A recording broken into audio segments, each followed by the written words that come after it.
வியாசா பத்மாசனஸ்தாம் விபுலகடிதீம் பத்மபத்ரா யதாக்கீம் கம்பீராவர்த்தனா விஸ்தர்ணபரணமிதாம் சுப்ரவஸ்திரோக்தரியாம் லக்ஷ்மீம் திபீர்கஜேந்திரைர் மணிகணகஜிதை ஸ்நாபிதா கேமகும்பை நித்யம் சா பத்மகஸ்தா மம வசதி கிருகே சர்வமாங்கல்யயுக்தா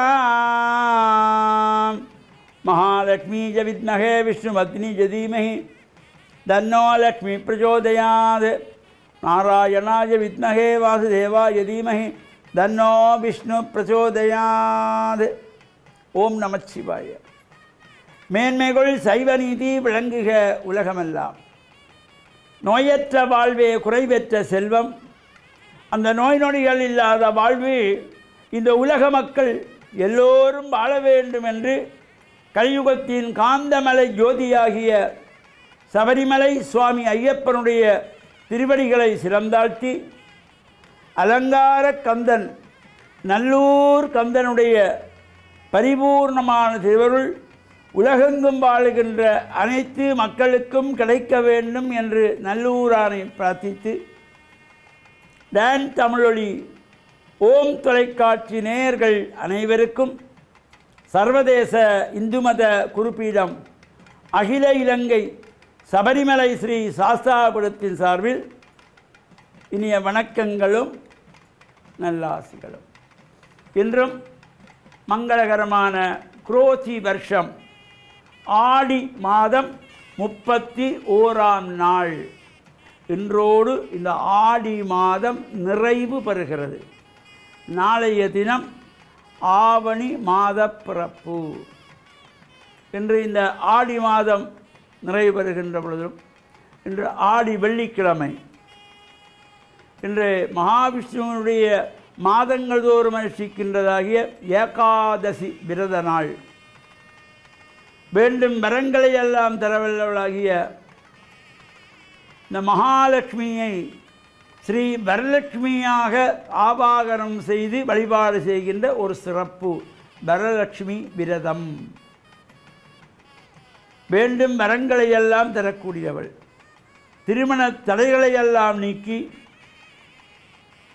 நல்ல வரன் கிடைத்து வாழ்வில் உயர்வுகள் பெறுவதற்கும் திருமணமான தம்பதிகளுக்கு குழந்தை பாக்கியம் சந்தான செல்வத்தை கொடுக்கின்ற வகையிலும் அஷ்ட ஐஸ்வர்யங்களை கொடுக்கின்ற வகையிலும் தனலட்சுமி தானியலட்சுமி வீரியலட்சுமி விஜயலட்சுமி நித்யலட்சுமி சத்யலட்சுமி சந்தானலட்சுமி சௌபாக்கியலட்சுமி என்கின்ற இந்த அஷ்டலட்சுமியையும் பிரார்த்தனை செய்து சகல சௌபாக்கியங்களையும் வேண்டும் வரங்களையெல்லாம் தரவல்லவளாகிய ஸ்ரீ வரலட்சுமி தேவியை பூஜித்து வழிபாடு செய்கின்ற சிறப்பான பூஜை இன்றைய தினம்.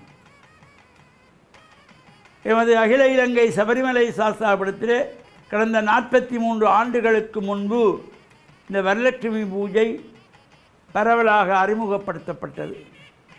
அதற்கு முன்பு ஒரு சில குடும்பங்களுக்குள்ளே வீட்டிலே நடைபெற்ற இந்த வரலட்சுமி விரதம் என்கின்ற பூஜை சகல மக்களும் இதிலே கலந்து கொள்ள வேண்டும் என்ற பெருநோக்கோடு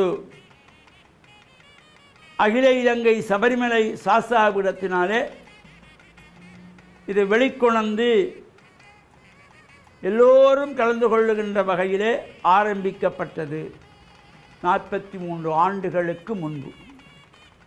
அப்பொழுது வேறு எங்குமே இந்த வரலட்சுமி பூஜை நடைபெறுவது என்பதே கிடையாது. அதன் பின்பு காலப்போக்கிலே எல்லா இடங்களிலும் பரவலாக இப்பொழுது அனைத்து ஆலயங்களிலும் இந்த வரலட்சுமி பூஜை நடைபெறுகின்ற ஒரு சிறப்போடு கூடியதாக அமைந்திருக்கின்றது. இந்த சாஸ்தாபுரத்திலே இந்த அக்ஷர தேவதைகள் என்று 51 அக்ஷர தேவதை குழந்தைகள், 108 சுமங்கலிகள், 108 கன்னிப்பெண்கள், 9 தம்பதிகள், சுவாசினிகள் என்று சிறப்பான பூஜை வழிபாடுகளோடு அவர்களுக்கு உபச்சாரங்கள் எல்லாம் கொடுத்து செய்யப்படுகின்றதாகிய சிறப்பான பூஜை வழிபாடுகள் இன்றைய தினம் கொழும்பு 13 கமலா மோடி மண்டபத்திலே சிறப்பாக நடைபெற்று கொண்டிருக்கின்றது.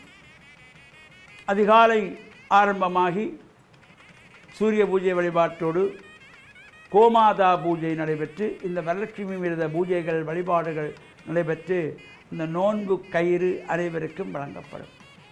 அவ்வாறு சிறப்பு பூஜை வழிபாடுகளே கலந்து கொள்ளுகின்ற அனைவருக்கும் உலகளாவிய வாழ்கின்ற அனைத்து அடியார்களுக்கும் இந்த வரலட்சுமி தேவியினுடைய பரிபூர்ணமான திருவிழெல்லாம் கிடைக்க வேண்டும் என்று பிரார்த்தித்து நல்லூர் கந்தனுடைய இந்த மகோத்சவத்திலே இன்று 8வது நாள் முருகனுடைய உற்சவத்திலும் கலந்து கொள்ளுகின்ற சகல அடியார்களுக்கும் நல்லூர் கந்தனுடைய பேரொருள் நிறைய வேண்டும் என்று பிரார்த்தித்து டான் தமிழொலி ஓம் தொலைக்காட்சி நேயர்கள் அனைவருக்கும் சர்வதேச இந்து மத குறிப்பிடம் அகில இலங்கை சபரிமலை ஸ்ரீ சாஸ்தாபுரத்தின் சார்பில் நல்ல ஆசிகளை கூறிக்கொள்வதில் மன மகிழ்வு கொள்கிறோம். சர்வே ஜனாக சுகினோ பவந்து சமஸ்த சன்மங்களானி சந்து. சுபம்.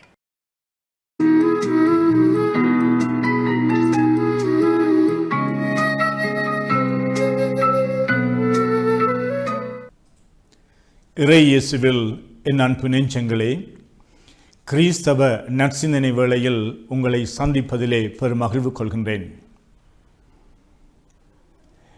இறைவனை நாங்கள் நோக்கும் பொழுது இறைவன் எங்களுக்கு என்ன செய்வார், என்ன செய்கின்றார், அவர் எப்பொழுதும் நாங்கள் கேட்பதையெல்லாம் தர வேண்டும், எங்களுடைய வாழ்விலே இந்த இறைவன் புதுமைகள் செய்ய வேண்டும் என்று எதிர்பார்க்கின்றோம்.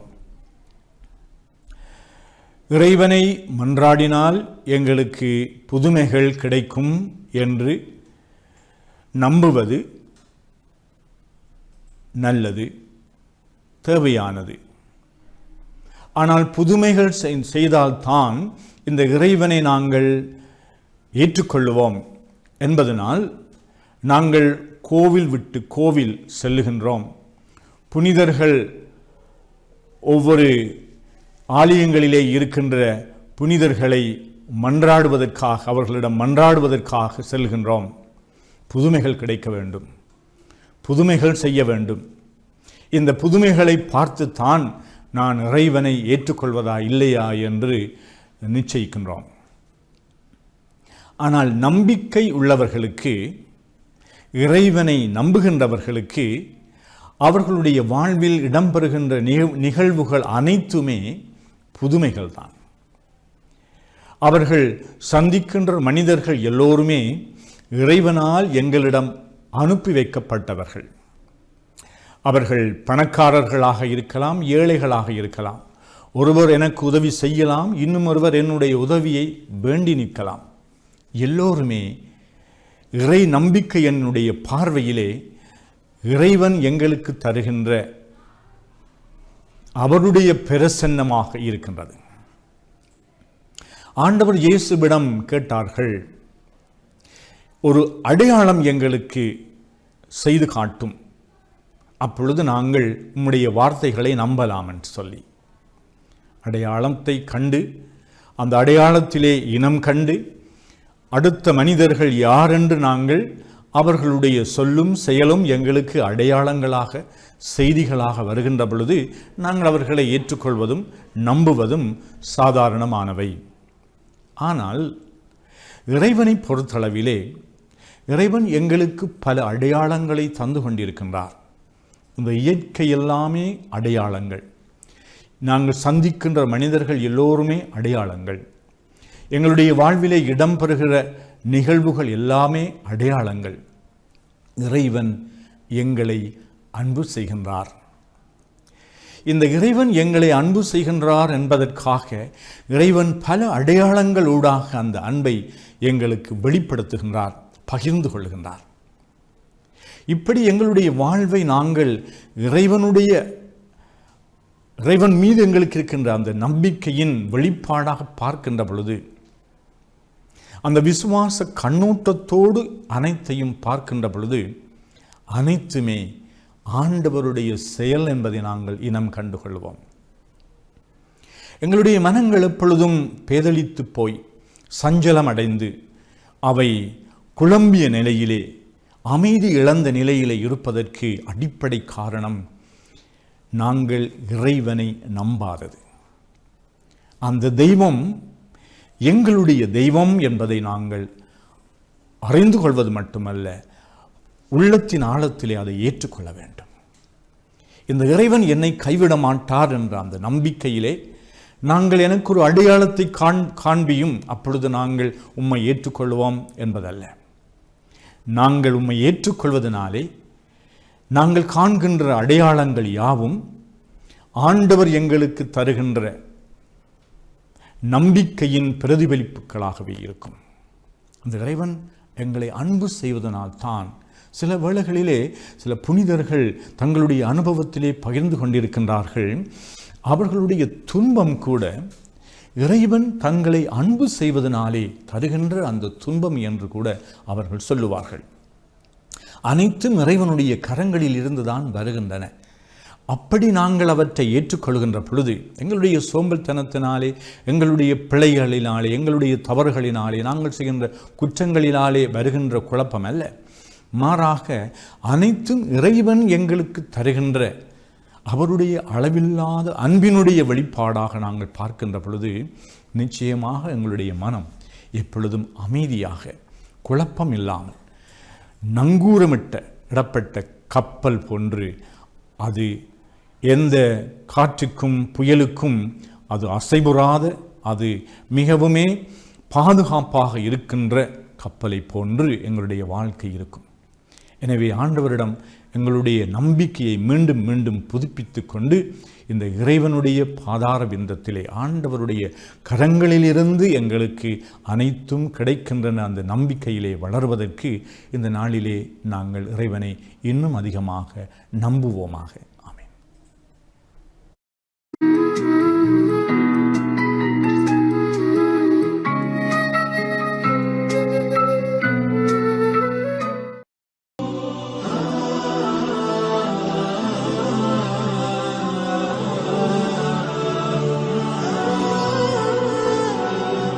الحمد لله نحمده ونستعينه ونستغفره ونؤمن به ونتوكل عليه ونعوذ بالله من شرور أنفسنا ومن سيئات أعمالنا من يهد الله فلا مضل له ومن يضلل فلا هادي له ونشهد أن لا إله إلا الله وحده لا شريك له ونشهد أن سيدنا ونبينا ومولانا محمد عبده ورسوله وقال النبي صلى الله عليه وسلم طلب العلم فريضة على كل مسلم صدق رسول الله صلى الله عليه وسلم.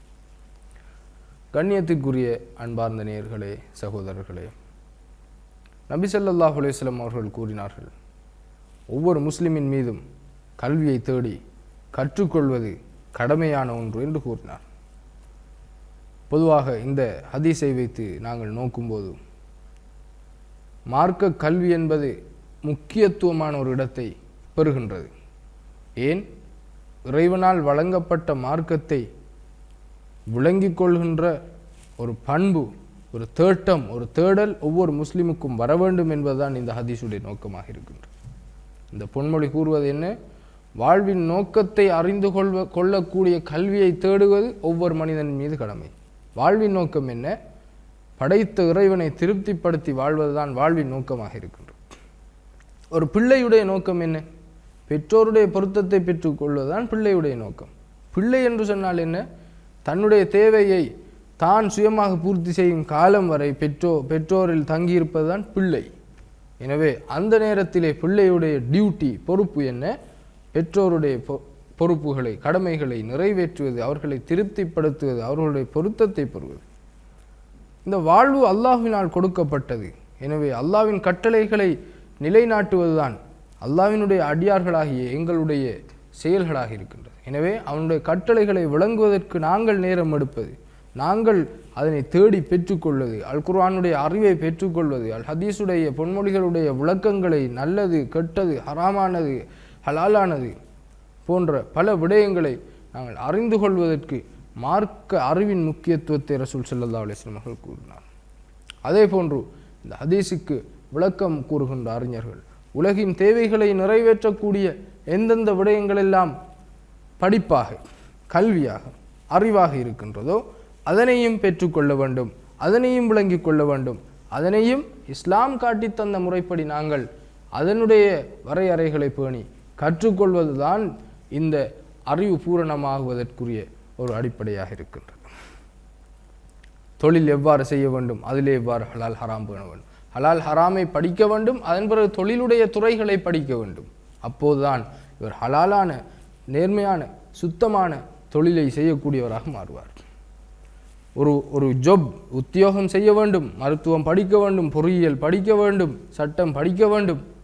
இது உலகத்துடைய தேவையை நிறைவேற்றக்கூடிய ஒரு படிப்பாக இருக்கின்றது. அதிலே எப்படி அல்லாஹ்வை திருப்திப்படுத்தலாம் என்று மார்க்க கல்வியை படிக்க வேண்டும், அதன் பின்னால் இதை படிக்க வேண்டும். அப்போது வாழ்வு பூரணமானதாக மாறும். எவர் மார்க்கத்தை விட்டுவிட்டு இந்த தனி கல்வித்துறையிலே மட்டும் செலவழித்து கொண்டிருப்பாரோ அவர் அல்லாஹுக்கு செய்ய வேண்டிய கடமைகளில் குறைபாடு செய்து விடுவார். எவர் உலக நடைமுறைகளை விளங்காத அறிவை விடுத்துவிட்டு அல்லாஹுவை திருப்திப்படுத்தக்கூடிய விடயங்களை மாத்திரம் செய்து கொண்டிருந்தால் அவர் அடியார்களுடைய கடமைகளில் தவறுவிடக்கூடியவராக மாறிவிடுவார். எனவே இந்த நடுநிலை போக்கை நாங்கள் கொண்டு வந்து எல்லா அறிவுக்கும் முக்கியத்துவம் கொடுத்து பேணுதலாக அல் குர்ஆனுக்கும் ஹதீஸுக்கும் முக்கியத்துவம் கொடுத்தால் அல்லாஹு தஆலா எங்களுக்கு பல விடயங்களை அவனுடைய புறத்திலிருந்து அருளுவான் நிச்சயமாக. எனவே இந்த விடயங்களை வாழ்வில் எடுத்து நடப்பதற்கு எல்லாம் வல்ல அல்லாஹு தஆலா நம் அனைவருக்கும் அருள் புரிவானாக. அஸ்ஸலாமு அலைக்கும் வரஹ்மத்துல்லாஹி வபரகாத்துஹு.